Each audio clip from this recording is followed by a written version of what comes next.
Hey everybody, happy Wednesday. Welcome back to the midweek update. Yeah, man. Here with Fitz. You doing good today, brother? I'm doing great today, man. It's good to be with you. Good to be with you guys. Yeah. A little chilly today. I don't know, the snow alert's out. If you've rushed to the store I think after COVID, or with COVID, having a little bit of snow is not a big deal anymore. Right. It used to be, if we were going to get, a little bit of snow, it was like rush to the store, stock up on groceries. Now it's like, Yeah. COVID has redefined every definition of emergency or challenge. Yeah, man. Yeah. But maybe some of you still hunkering down for the big. I have yet to hit any of my kids with a snowball this year. So maybe your chance coming up. Yeah. Kids, if you're watching, and you should be, better watch out. Yeah. All right, man. Well, we want to celebrate. We really want to make sure each episode we start with something good, man. And we want a couple things actually we want to highlight today. One, anytime somebody steps into and joins the family here at OCC, just commits to this body, we want to highlight that and recognize that. And a couple ladies did that Sunday. And we'll put a picture up here of them. This is Marilyn and Sherry, and they officially became members of Oklahoma Christian Church this past week. So Marilyn, Sherry, welcome. We're so excited to have you. Welcome to the team. Love having you gals here. Yeah, that's great. And then also this past Sunday, it wasn't. Weather was kind of nasty this Sunday, but I was just pleasantly surprised just with our on-campus participation, particularly in our kids and student areas. It is just so exciting to see the kids running around and the students on campus. And we had actually one of our higher weeks since we reopened back in September.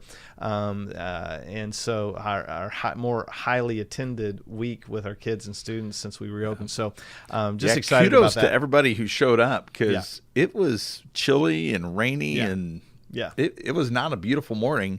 And people came, and that's encouraging. It's exciting. Not just encouraging for those of us up front, but encouraging for those people who've been here a lot. I mean, when you start to see an uptick in attendance, there's just an energy and a synergy that happens when we're in that space together. And the same thing for the student ministry. My son was pretty jazzed coming out of middle school, and like, man, there's some more kids there today, and he met some new ones. And my girl's coming back from the high school student ministry on Sunday night. Just great to see those things gaining momentum. So encouraging. Encouraging. Yeah, we want to keep that going, and we know obviously with for the kids who don't have their license yet, they depend on mom and dad to get them there, and so parents commit to getting your kids here, even if you're not really all that interested in what's going on here. Your kids need this place. They need to be in this positive environment. They need to connect with other students and other kids, their peers, and have those relationships. Our team's doing a great job keeping it safe, keeping it healthy, and most importantly, keeping Jesus right in the center of what they teach and talk about. Just keep spreading the word about those areas and getting your kids here and your friends, your kids' friends here.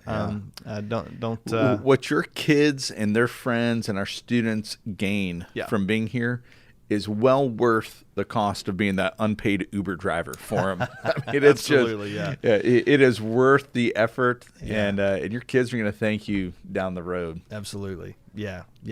Awesome. Well, let's look back, Fitz, at Sunday's message as we continue in our series, Make It Awesome. This past week, you challenged the church very specifically towards the end of your message in the area of prayer and fasting.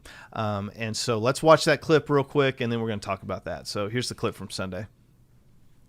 So, church, here's what I want to challenge you to do this week, my invitation for you. I'm going to invite you to take one day this week, on Wednesday, and fast all day with me and everyone else. A one-day Wednesday fast this week. The time you would normally spend eating breakfast, lunch, dinner, the snacks in between and after. Feast on God's word. Get alone with God and meet with him in prayer. And your model for prayer, we'll put some prompts up. We'll put some helps on the website, and we'll send it out in an email. We'll put it out on social media to help you navigate how to do that in a healthy way and some things you could be praying for. But essentially, I just want to invite you to pray that prayer that Jesus gave us morning, noon, and night on Wednesday. And when you're hungry for food, to turn your hunger to God. So yeah, Fitz, obviously we're well into the day now on Wednesday. A lot of you are probably watching this in the evening now, 7 o'clock or later. And hopefully a lot of you are kind of on the backside now of the day and forging ahead. And we just wanted to encourage you to hang in there and finish the day. If you forgot about this and or just hearing about this for the first time, this idea of taking a day to fast. There's nothing magical about Wednesday. Yeah, it's any day. So let's talk about that. If you didn't do it today, no shame, no guilt, no problem. Find another day. Yeah. And if you're brand new to this, and you're like, man, I'm not even sure about doing an entire day. Take a meal, maybe during a lunchtime or evening time or breakfast, we've got some resources. We emailed them out. They're on the social media. It's on our webpage. But really, it's not the letter of the law. Like you said, nothing magical about today and having to do it with everybody else.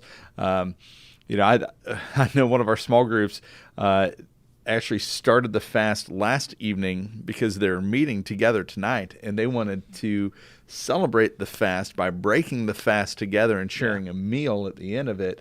What a cool thing. What an awesome thing. Yeah. And actually what they're doing tonight's a little teaser for what's coming this Sunday in the next message in the series. But it's the spirit of it, just finding time to put all the appetites of this world on pause and tune into God a little bit more. Yeah, and so the essence or the principle, I guess, behind fasting, because we think fasting typically related to food, and that's one of the most common applications to put aside food for a period of time and replace that with focus and meditation with God. But at the end of the day, the principle is simplifying our life and removing things that just can get in the way. And they may not be bad things, and there may be things that would still have a role, but for a period of time, you say, you know what, I'm going to lay that aside. And anytime I have, and this is where, the craving, we crave more than just food, right? We crave a lot of things, and that craving then becomes a reminder. It's almost like, your alarm clock or anything else that can say, okay, and the discipline is, instead of going to where that craving is usually satisfied, you satisfy it with something else, and that's God's word. So encourage you guys again to finish strong. If you're already started the fast today, if not, do it tomorrow, Friday. Find a time, and then this is the essence behind the whole series is not just one-off experiences. It's the idea of developing habits, and habits can be hard to develop sometimes. They take repetition. It's routine, it's repetition, and not necessarily that we're going to encourage you to fast every day to develop that habit, but to get in a regular routine, a regular rhythm. One of my favorite stories is a couple I know who are from Africa, and they moved here several years ago, and when they were engaged, this guy, when he proposed to his wife, he said, let's take every Wednesday and fast and pray for our upcoming marriage. Well, they've been married well over 25 years now. They've never missed one Wednesday. Wow. Yeah. So in that engagement, they carried that over into their marriage, and their life has not been easy. There's been some challenges along the way. But their marriage is rock solid and awesome. And it's a weekly routine that they fast and pray every Wednesday. They dedicate time to praying for their marriage, their kids, and then to pretty much everything else under the sun. And developing that habit of prayer and getting time with God and taking a break from the things that would, those other appetites, those other things that compete with God, has just become a beautiful testimony for them. Love it. One that inspires me and challenges me. Yeah, and we need that. Yeah, need that a lot. Okay, man. So if you missed Sunday, we showed you just a clip. Go back and watch the whole thing. Okay. Just a reminder, all of our weekly services and messages are on our website. So check that out. Stay up with us as we continue through the series. Coming up, Fitz, we're looking ahead to February. Now we have one more Sunday in January. It's a 5-Sunday month, so we'll be back, of course, this Sunday, the 31st. We'll continue Make It Awesome. And then as we make the turn and look forward to February, there's more than we can talk about in this setting, but we just want to be preparing you for it and challenge you to stay in tune with all of our communications, and particularly the 14th. We've been highlighting February 14th now for the last couple of weeks, and we just want to say again, mark that date on the calendar. Not just because it's Valentine's Day. I mean, that's significant, but that's going to be the beginning of a very important and significant series here, and we're going to reveal that this Sunday. We're going to tell you in some detail Sunday, but even more detail next Wednesday. So a couple reasons to tune in there. So make sure you're with us Sunday, and make sure you're with us next Wednesday. And I'll say now, one of the reasons I'm really looking forward to that next series is the fun factor is just off the charts. And it's okay to have fun in church. We can just like we can smile while we fast, we can laugh and have joy and have fun while we worship. That's not a bad thing. That's a good thing. God created laughter and joy. He created the fun factor for us. So we are amping that up, and I'm as excited about this series coming up as I've been about any other series we've done.